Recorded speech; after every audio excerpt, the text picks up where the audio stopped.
صرف نسبت اللہ کے عذاب سے نہیں بچائے گی۔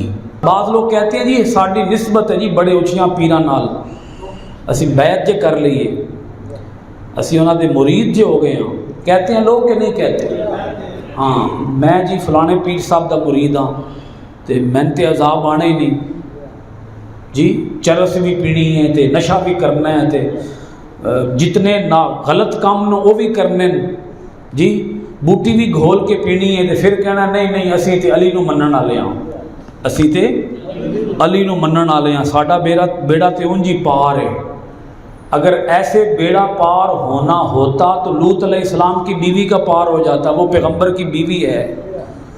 اگر ایسے ہی بیڑے پار ہونے ہوتے تو حضرت نوح علیہ السلام کا بیٹا نہ کشتی کے اندر بیٹھ جاتا۔ جو کفر کی راہ پہ چل پڑے اسے نسبت کوئی فائدہ نہیں دیتی، جس کا عقیدہ ہی خراب ہو جائے اسے نسبت فائدہ نہیں دیتی۔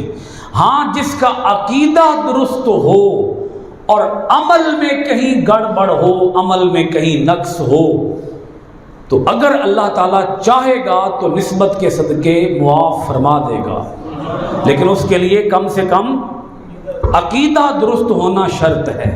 یہ بات آپ کو سمجھ آ گئی؟